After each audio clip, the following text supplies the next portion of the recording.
Behind my back, I have something I've never cooked before and don't remember if I like. Duck.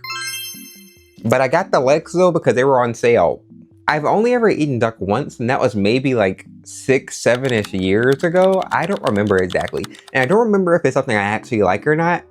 But I feel like I would remember if I didn't like it, so we're gonna find out today. But first we're gonna try this Portuguese green wine that I picked up because I've never had a wine from Portugal before.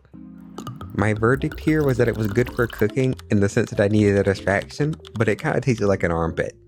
I originally wanted to make mashed potatoes, but that didn't feel fancy enough to be eating duck with. So I made fondant potatoes instead, because I've been seeing them all over my TikTok. Making fondant potatoes is honestly pretty straightforward and doesn't have to be as wasteful as you see online. Just regular peel, slice, and dry the potatoes and just salt them and pepper them really well and pat them dry. And then all you have to do is just make sure you brown them on both sides with some butter. And for me, it took about 3 to 5 minutes on each side before they were as brown as I wanted.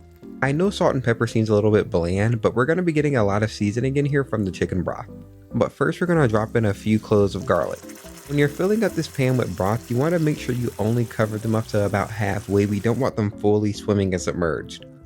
Now for my jumping point, I'm getting back into my James Peterson. He has a recipe for an orange duck in here. I don't know if you can see this, but I'm basically going to follow the exact same recipe for the sauce, except make a few adjustments, because this seems pretty hard to mess up. I've been trying to convince people that if I tried to feed them duck, they wouldn't know, and when you really don't look at these too hard, they almost look like a regular chicken leg quarters, but we do have to trim a little bit of the excess fat off so they aren't like insanely greasy. I don't know if you watched my video on how to break down a chicken, but we're going to clean these in the exact same ways we do the leg quarters, where we get off any feathers or excess skin or fat. Now, brief flashback to the chicken video, because I told you guys it will probably be one of my most useful videos to date, and it is the gift that keeps on giving. I keep referencing this video. But something I immediately noticed was that this had way more extra skin and fat than a normal chicken would. But I guess that makes sense because ducks do need to be insulated from the cold when they're in the water. Waterfowl is literally in the name, so you can assume it's going to be fatty to some degree. Now, because of how much myoglobin it has, I don't know if you can tell, but this is a really red looking meat, even though it's classified as poultry. In the kitchen, it's treated like a red meat and almost like a steak. You can cook this to medium rare and literally just treat it like a steak when you're making it. It's way closer to the steak experience than it is to making a chicken experience. That's just what I've grasped from watching people cook this. Even though this looks exactly like a chicken leg quarter, I'd be able to kind of scam people with. And I always hear everyone say that duck fat is gold, so I'm going to hold on to the fat that I cut off and just render it out later.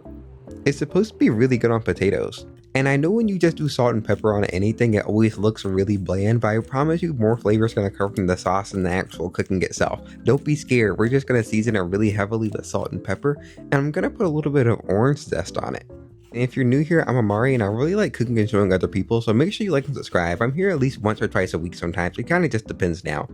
But I do know that more than half of you aren't subscribed, but you're watching and liking the videos, so make sure you're doing that. Support me, leave a comment, let me know that I'm doing good, say hey, what's up, hello. And I'm so glad that I caught these duck legs on sale because I ended up basically spending the full price of the duck legs on this entire meal. Now we're gonna go ahead and start actually cooking the legs, and we're gonna cold start them in the pan with nothing in them. They're really fatty, so we don't want to put anything else in the pan with them. Waterfowl always goes well with citrus, so if you're ever in doubt, just make sure you pair it with orange, lemon, or just any citrus of some kind. Some people really like blood oranges, but duck and orange is a really traditional combination, which is why you always see so many recipes of them together. And then there's goose and cherries, because apparently cherries also go well with waterfowl, which is something that's just boggling my mind, because how did someone come up with that? I didn't even know people ate goose until last year. But the people I saw eating the goose were French. But apparently nobody's really shocked by the concept of a Christmas or like a holiday goose, so I'm assuming it was probably a pretty big thing in the US at some point. And now we're going to go back to the instructions in that book kind of sorta, and we're going to zest half of this orange. I'm using an extra sweet navel orange, which I didn't know existed until I made this video. When I was trying to find a regular navel orange, I literally could only find the extra sweet, and I couldn't find like any normal tangerines or mandarins or anything either. This was the softest orange I ever had to juice or hold. Literally, I barely squeezed it and it just totally broke apart, and that's why I took this video. It was like all smashed up like I hit it with a hammer. Duck is known for being pretty fatty, so normally when you cook the breast you want to score it, but when you're cooking the legs you don't necessarily have to because the fat renders out of the legs a bit easier. So I cooked these on medium-high heat without moving them for about 7 minutes, and now we're going to do the skin reveal. The skin was very golden, nice, crisp, and delish, and you can see all the fat that rendered out of those legs. So now we're gonna stick them in the oven with the potatoes. And now we're gonna move on to making that sauce. This isn't the orange sauce, but this is a orange sauce. The orange sauce is a bit more complex and takes a little bit more patience. Well, more patience than what I was willing to give in that moment. We're gonna put a little bit of sugar in this because we want this to be like a glaze when we get done. We're following the same general guidelines as making that glaze from the video 2 videos ago. And about halfway through your cooking time, make sure you pour off some of the duck fat from your legs. And we're just gonna wanna hold on to that for future cooking. There's an insane amount of recipes you need duck fat for. And I'm gonna use a little bit of that fat to saute my shallots before I go ahead and start making the sauce. I just sauteed them until fragrant and poured our mixture right on top. And then I went in with about 2 teaspoons of red wine vinegar, which is always pretty good to have on hand. And he says in here that I should use sherry vinegar, but if you don't have sherry vinegar, you should just use red wine vinegar or regular vinegar if you don't have that. Generally speaking, when you're cooking something pretty fatty or just like rich, you want to put in a little bit of acid to cut the richness and the fatness, and it'll make it taste a little bit less greasy when you eat it. And some people say rich, I say it's just fatty. And we're just gonna bring this sauce up to a boil and then immediately turn it down and just let it simmer until it thickens up. Once it passes our spoon test, we're gonna go ahead and just stop. So as soon as it can coat the back of a spoon and it doesn't run off of our spoon insanely fast and kind of drips, we know we're good to go. Yay, go us, this duck looks delicious. Now that I'm at home, I regret not bringing this plate. I really want you guys to see the inside of this potato too. It was really nice and creamy in there. It was almost like a boiled baked potato. Alright, it's time to see what's going on. This smells really good. I brushed some of the leftover duck fat on top of the potatoes.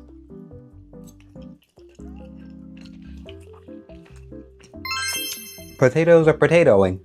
Some of the best potatoes I think I've made. I think my family would probably like these. Now it's time for this duck.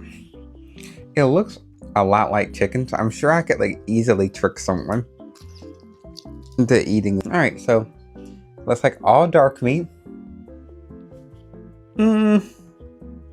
This kind of smells like a roast or like kind of beefy.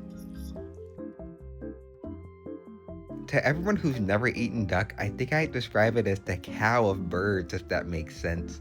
But at the same time, it also kind of tastes a little bit like a lamb.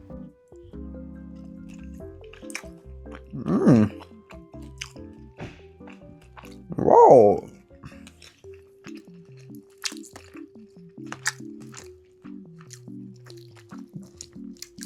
That's really good. I didn't expect it to be so moist. This is something I could probably see myself making so often. It doesn't taste like chicken at all. It tastes like a weird in-between, like a chicken and a cow. If that makes sense. I'm gonna have another bite. I don't know how to describe it, but it definitely tastes like a bird. If that makes sense. I think duck tastes the way that I would describe a bird tasting, or like imagine a bird to taste if it weren't chicken. I don't know if that makes sense. But anyway, I'm gonna go ahead and finish my dinner. I'll see you guys in the next video. And don't forget to like and subscribe.